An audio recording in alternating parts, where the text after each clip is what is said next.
Hey guys, some people have been asking me more about this rear shock mod that I do on these Trx90s.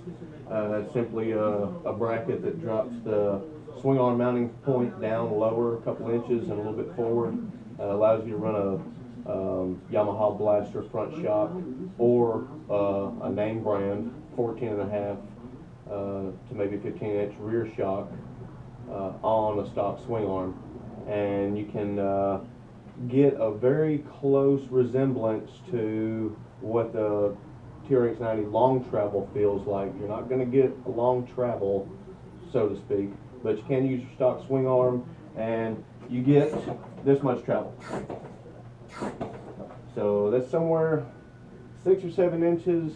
If you want to use the longer shock, go with a shorter shock for ride height purposes, whatever.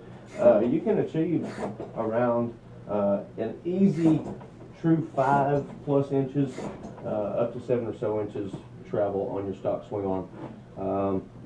The only problems that you run into by doing this, first let's start about the chain. Your chain right here, there's a certain point where the chain angle is going to start getting into your cover or eating up your sliders. So what I do is I've got a bracket that I'm not producing yet, but I'm probably about to start doing that with a roller. Keeps the chain off the frame here, and also as the four-wheeler flexes up and down, it'll keep your tension more precise. Let's see, one other thing, the rear brake cable right here. Alright, you can see I've got this big Teflon nut on here that is spacing this brake cable out roughly ½ inch or so.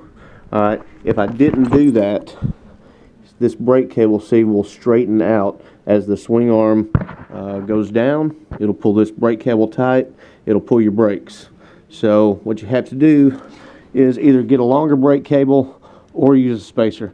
One of these 3/4 whatever Teflon end nuts works perfect, doesn't eat into the cable, holds it tight. There's no risk of anything failing there. It just does a simple process. So between the brake cable and the chain, that's what you have to worry about, and that's pretty much all you have to worry about on it. Other than that, you get plenty of travel. I'm 135, 140 pounds.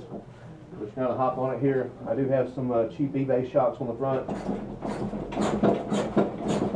but you can get a real good idea right there of how it does. And one other thing,